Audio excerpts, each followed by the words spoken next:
Assalamualaikum warahmatullahi wabarakatuh. Salafi Wahabi kaku dalam memahami ajaran Islam. Ya, saya sepakat dan saya akan membuktikan bahwa Salafi Wahabi kaku dalam memahami ajaran Islam, kaku dalam memahami teks-teks keagamaan Islam. Sebelum kita masuk kepada pembuktian-pembuktian yang akan mengantarkan kepada kesimpulan bahwa Salafi Wahabi itu kaku dalam memahami ajaran Islam, saya akan menjelaskan terlebih dahulu sebenarnya Salafi Wahabi itu istilah dari siapa. Pertama, pengikut Wahabi itu sebenarnya tidak suka dijuluki Wahabi karena sejarah kelam yang menimpa mereka. Mereka berkilah bahwa sebutan Wahabi itu untuk gerakan yang didirikan oleh Abdul Wahab ibn Rustum di Afrika. Mereka lebih senang disebut dengan Al-Muwahhidun atau Ahlu Tauhid atau Salafi. Namun Ahlu Sunnah wal Jamaah itu menyebut mereka dengan sebutan Wahabi. Sebenarnya penamaan Wahabi itu muncul dari golongan mereka itu sendiri. Karena di dalam kitab karya Muhammad bin Abdul Wahab yang disebarluaskan oleh Abdullah bin Bas, di situ disebutkan bahwa ketika aku bertemu dengan orang-orang Wahabi di Mekah. Begitu. Kemudian kita masuk kepada pembuktian. Setidaknya ada 3 aspek yang ingin saya angkat di sini. Yang pertama yaitu aspek teologi, di mana di situ kasus ayat-ayat mutasyabihat, kemudian bagaimana orang-orang Salafi Wahabi menyikapi tentang ibu dan ayah Nabi itu ada di mana, kemudian juga termasuk di dalam situ tauhid rububiyah dan tauhid uluhiyah. Kemudian yang kedua ialah aspek doktrin tasyrik, menilai sebuah amalan tertentu merupakan bagian dari perilaku syirik. Kemudian ketiga, aspek doktrin bid'ah, di mana semua amalan yang tidak dilakukan oleh Nabi, yang tidak pernah dilakukan oleh Nabi, sekalipun hasanah adalah bid'ah. Mereka tidak mengakui adanya bid'ah hasanah. Dan seluruh orang yang melakukan bid'ah adalah sesat. Baik, yang pertama kita akan bahas aspek teologi. Pertama dalam kasus memahami ayat-ayat mutasyabihat. Orang-orang Salafi Wahabi itu mengatakan bahwa Allah itu ada di atas, min jihatil a'la, dikarenakan ada hadis jariyah yang mengatakan Allahu fis sama. Jadi orang-orang Salafi Wahabi itu sangat tekstual dalam memahami ayat-ayat mutasyabihat. Ketika mereka bertemu dengan ayat misal Ar-Rahmanu 'alal 'arsy istawa, ya Allah itu alal aras istawa kama huwa. Atau ketika ada hadis yang mengatakan yanzilu rabbuna tabaraka wa ta'ala, mereka memahami yanzil min jihatil a'la ila jihati as-sufla. Ini yang menjadi perbedaan yang sangat mendalam ya antara Ahlu Sunnah wal Jamaah dan Salafi Wahabi. Kita tahu ada istilah takwil, ada tafwid, ada itsbat. Kalau takwil, contoh yadullahi fawqa aydihim, maka takwil dari yad di sini ialah al-qudrah. Kita sangat bisa membedakannya. Tetapi ada itsbat, ada tafwid. Tafwid itu dipakai oleh Ahlu Sunnah wal Jamaah, itsbat itu dipakai oleh Salafi Wahabi. Dan itu sebenarnya sangat-sangat beda ya, mirip tapi beda. Contoh seperti ini, pada tataran konsep ya. Kalau tafwid yang dipakai oleh Ahlu Sunnah wal Jamaah, kita imani ayatnya, kita tolak makna tekstual ayat itu, dikarenakan bertentangan dengan zat kemahasucian Allah. Lalu bagaimana makna hakikatnya? Kita serahkan kepada Allah. Tapi kalau itsbat yang dipakai oleh orang Salafi Wahabi, itu kita imani ayatnya, kita pahami ayat itu secara tekstual, lalu kita serahkan kepada Allah Subhanahu wa taala. Contoh, yadullahi fawqa aydihim. Pemahaman Ahlu Sunnah dengan metode tafwid, yaitu kita imani ayat yadullahi fawqa aydihim ini, Kita tolak makna tekstual dari yad dikarenakan menyalahi ayat atau kemahasucian Tuhan yang mengatakan laisa kamitslihi syai', karena menyalahi ayat itu, maka lalu gimana makna hakikatnya? Kita serahkan kepada Allah. Tapi kalau itsbatnya orang Salafi Wahabi, kita imani ayat itu, kita tetapkan bahwa ayat itu maknanya sesuai dengan tekstualnya, yaitu yad. Lalu bagaimana makna terperincinya? Kita serahkan kepada Allah. Yang penting yadnya Allah sama yadnya manusia itu berbeda. Nah, itu adalah dua hal yang sangat berbeda ya, antara tafwid dan itsbat. Kalau tafwid, kita benar-benar mensucikan Allah dari segala sifat makhluk. Allah itu mustahil punya yad.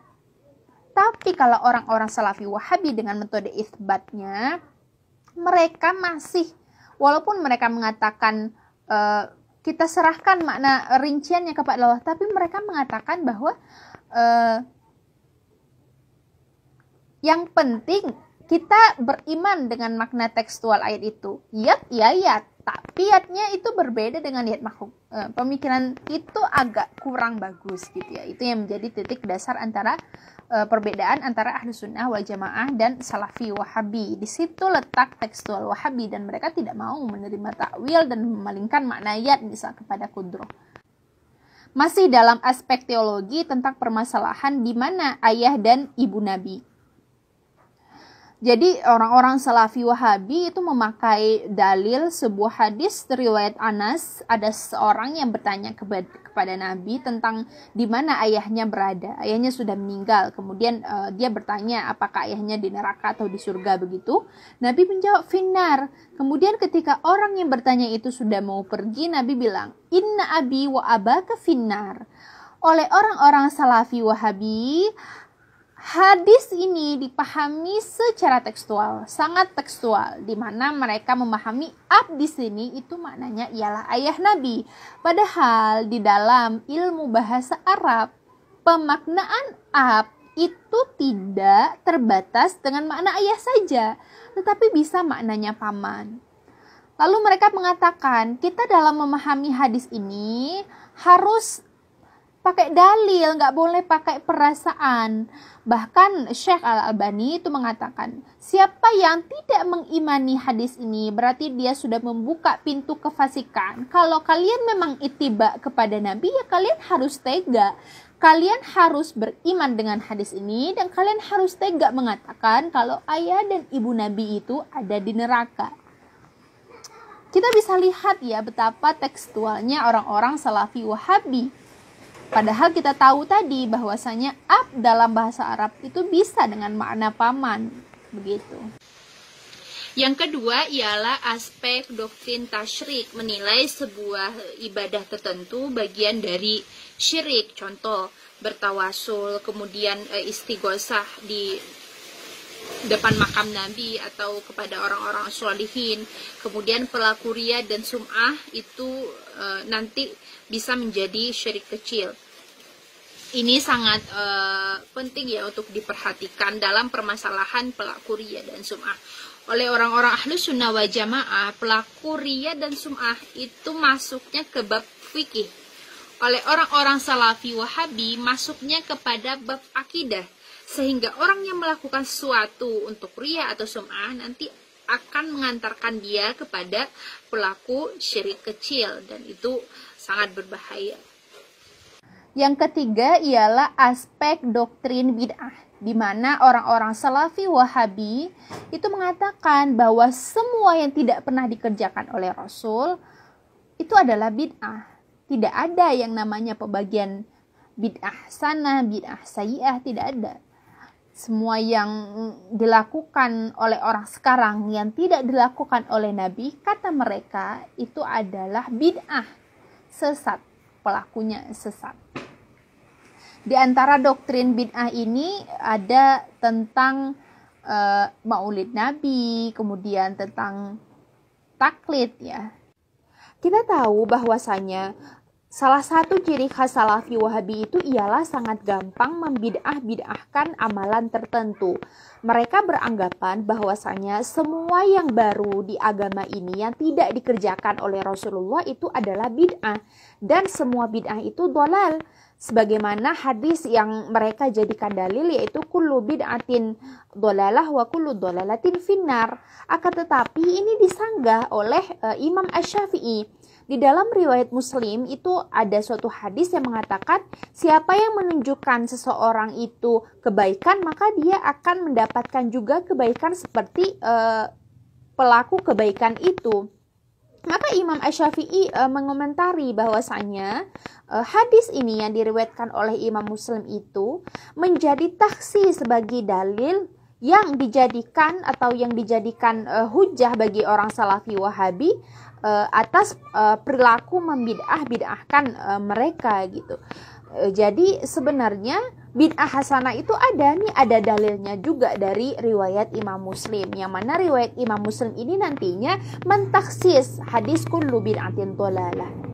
Kemudian di antara bukti orang-orang Salafi Wahabi itu memang kaku dalam memahami ajaran Islam, yaitu pertama, mereka mengatakan bahwa Maulid Nabi itu adalah menyerupai amalan orang-orang Yahudi dan Nasrani. Kemudian mereka juga mengatakan, emangnya Nabi pernah mengadakan maulid? Gak pernah, tuh kok kalian malah mengadakan Maulid Nabi? Begitu klaim mereka.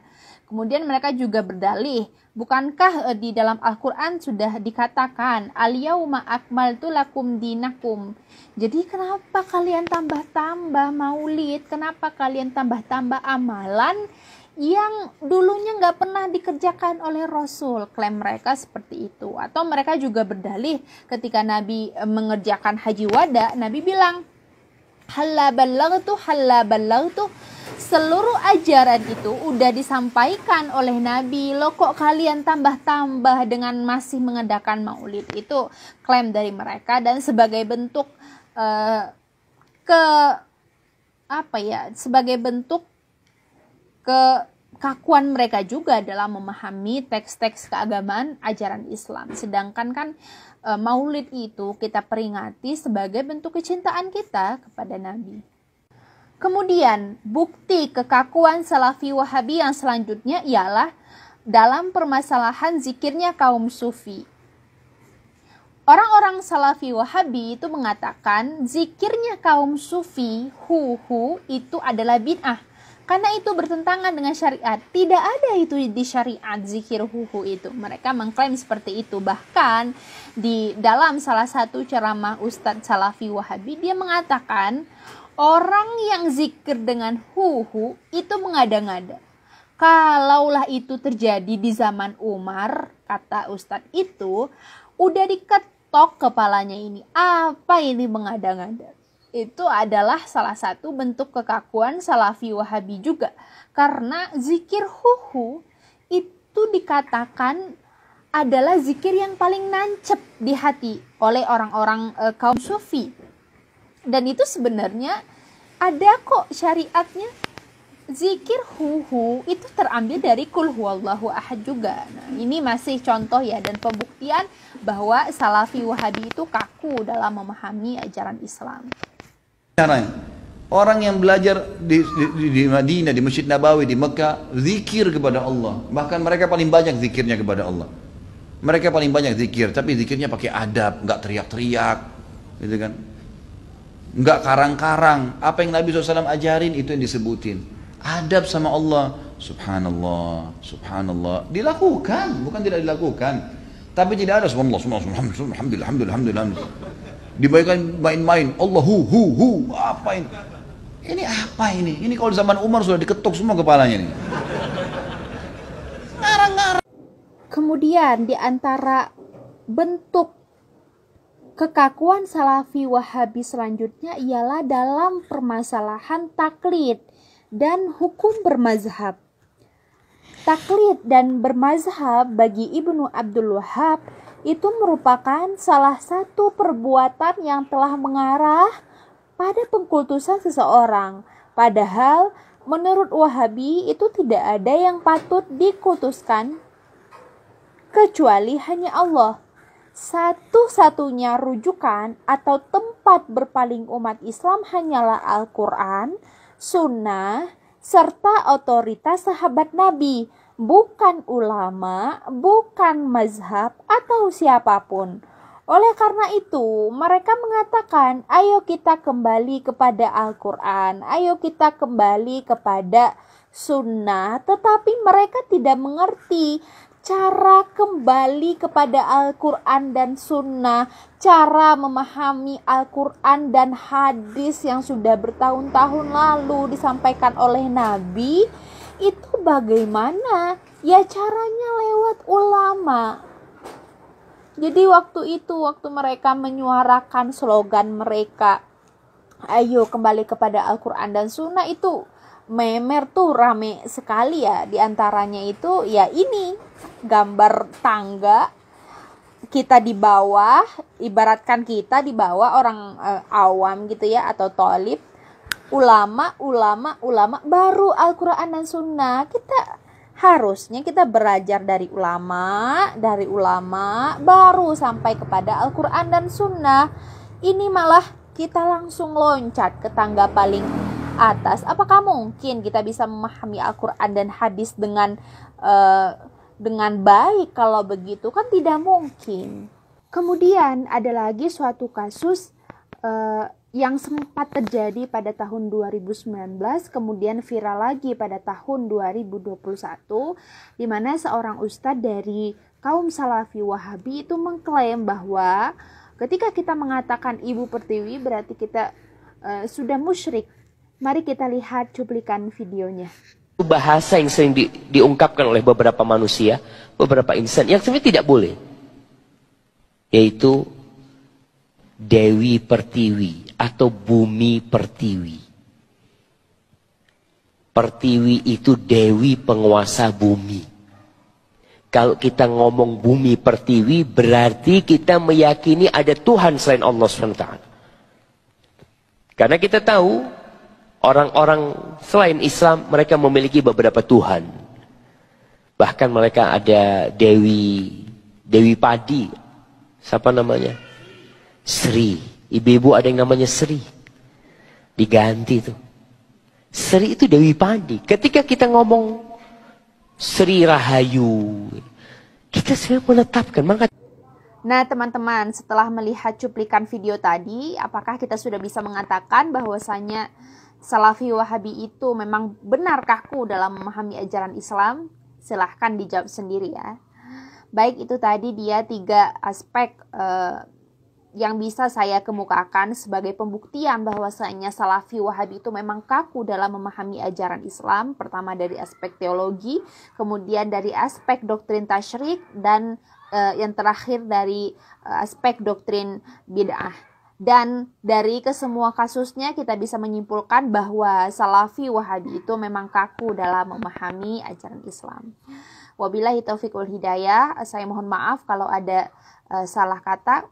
Assalamualaikum warahmatullahi wabarakatuh.